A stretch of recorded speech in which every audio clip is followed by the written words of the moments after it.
What's up, Raiders? TristenWulf here, bringing you another Raid Shadow Legends video. So today, we're going to talk about the balance patch that was just announced. A couple of older heroes are getting some buffs. I want to go over them. What's changed? Are they still worth having? Should you be happy you pulled one?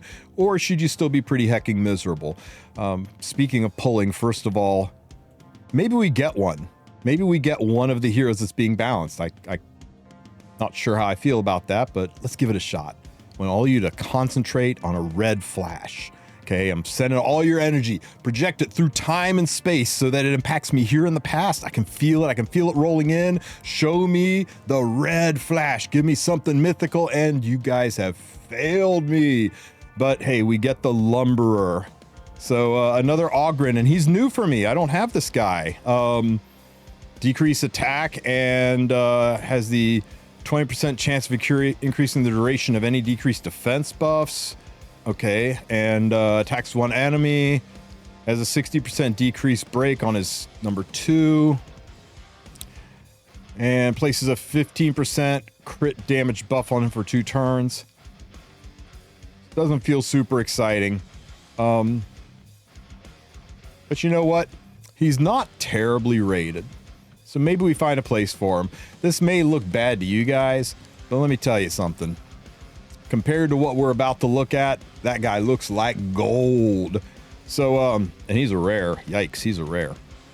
But before we get into the video, make sure you click on the link in the description of the video to help support my channel, me and my channel, and to get you a crazy powerful start with 3 powerhouse heroes to carry you through months of content.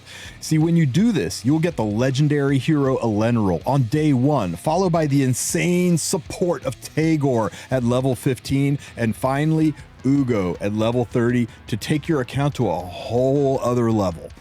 You see, for those of you who have played before, here's what you need to do. First, log out of Polarian Play and then uninstall the app.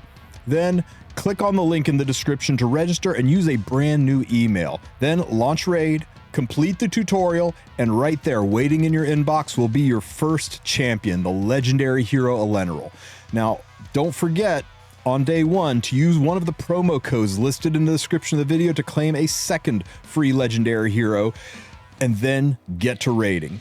By the time you grind a level 15, Tagore will be in your inbox as well, and that will not take long at all. And then by the time you get to level 30, Ugo will appear in your inbox, completing your journey for 2 legendary heroes and 2 epic heroes right at the start. So be it that you're starting an alt or a brand new account, make sure you click on my link right now for the strongest raid start ever.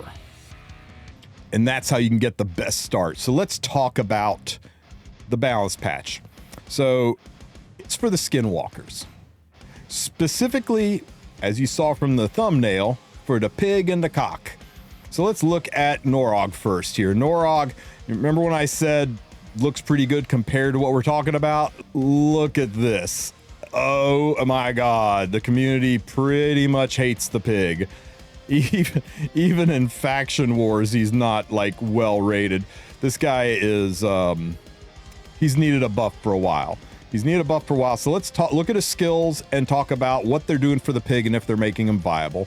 So his number 1 skill has a 40% chance to place block active skills debuff for 1 turn. Now you can book this thing out to 60%, but that's it. It's a single hitter, a single target single hitter, that when it's max book only has a 60% chance of block active skills. I mean, that's the kind of skill you'd see on a rare, maybe an epic, but a legendary, that's pretty stinky. So what are they doing? They are changing him so that he has a 55% chance to decrease the duration of all buffs on the target by 1 turn. And I assume you can book that up as well, taking it to a 70% chance to decrease the duration of buffs. And his buff active skill debuff is going from a 40% chance to an 80% chance. So when you buff him up, that's going to take you to a 100% chance. So I said 70% chance on the prior skill, 75. So 75% chance for the decreased duration and 100% chance for block active skill. Suddenly it is a legendary looking A1 skill. So that's pretty good. Now let's look at his A2 skill, Ice Pillar. This one attacks all enemies and places buff block for 2 turns. They're changing it to be, in addition to that, a 60% chance to decrease defense for 2 turns. Very reminiscent of Ugo's S2, right? We got the buff block and the defense break on an AoE skill, and we know how good that is on Ugo, so that's pretty decent. I'm glad to see that, and on a 3-turn skill cooldown, that'll cycle quickly. Now for his A3 skill, Thick Skin. His A3 skill, basically before he was only immune to stun, freeze, and sleep debuffs, and now they're improving it so that he is immune to everything. Everything that is, not everything, but everything that is crowd control, from stun, freeze, and sleep to also include fears and provokes, petrifications, even sheep, even the polymorph he's immune to. And the same applies for when it's ascended. No real changes there. So that's going to make him a little harder to control, so you're going to be able to use this guy a little bit more often.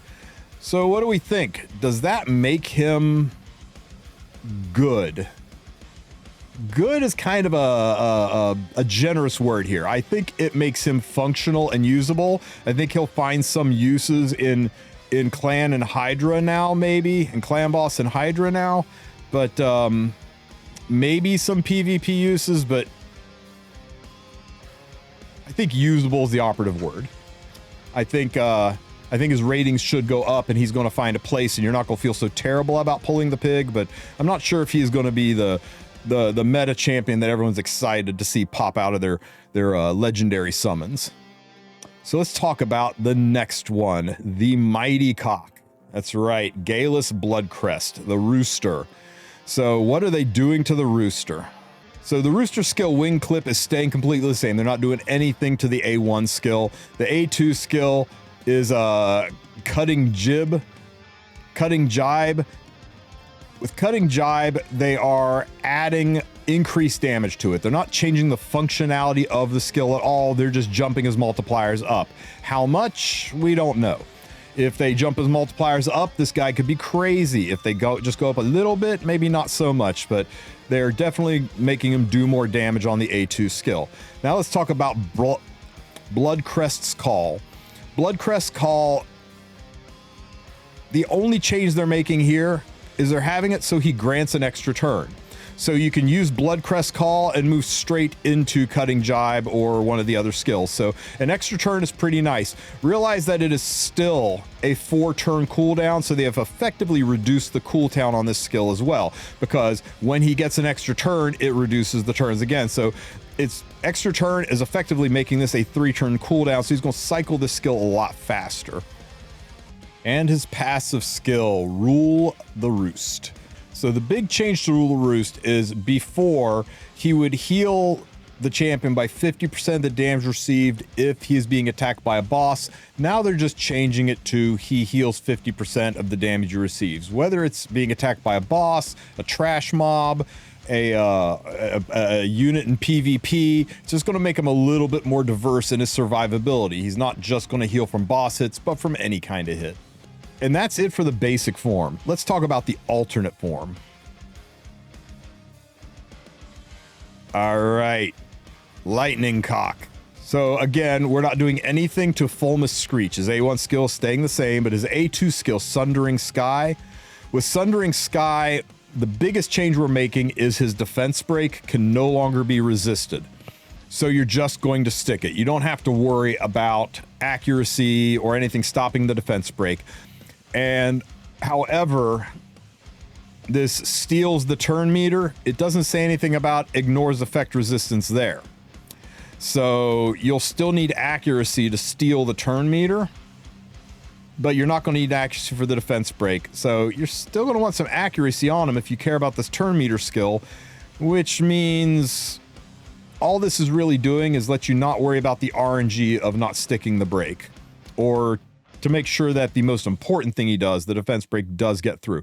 And also, as with the base form, we are increasing his damage multipliers. We don't know how much it is, but if it's a high damage multiplier boost, then it will make him much more viable. We just have to see how strong they make him hit. Now let's talk about Sonic Torture, his A3 skill. Sonic Torture The biggest change to Sonic Torture is that he will now ignore 20% of the target's defense if they have no buffs. And he'll also ignore block damage. So if they put up block damage, he will still do damage right through them. And if they've got no buffs at all, extra 20% pen. Now you're not going to get that 20% pen if they have damage block, but you are going to go through damage block because damage block would be a buff. And also, like Sundering Sky, they're increasing the damage multiplier. I'm always a little weirded out when I see damage multiplier without more context. Could just be a little bit of a nudge. It could make him broken as hell. We'll have to see how that pans out. And his passive skill, Unholy Experiment, once again, he is going to be immune to all of the basic crowd control buffs. Stun, sleep, freeze, polymorph, petrification, provoke, sniffling, sneezing, coughing, aching, stuffy head, whatever it is that would slow him down, he's going to be immune to it, so he's going to get to take his turns. Also, randomly resets the cooldown of one of his champion's skills whenever he kills an enemy once per skill.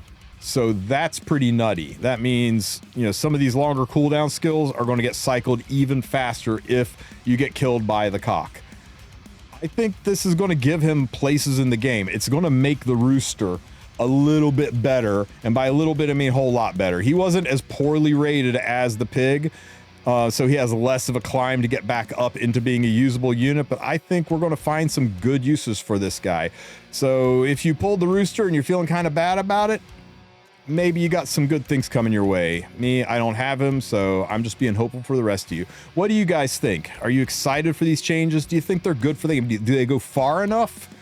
I mean, I know we can't really guess about the damage boost, but everything else looks like solid improvements. So hopefully these guys will find a place in the game and people won't feel sadness or disappointment seeing them pop out of their summons. Guys, that's all I have for today. If you have any questions, ask them in the comment section. Don't forget to like and subscribe, and I'll catch you all in the next one. Take care, Raiders.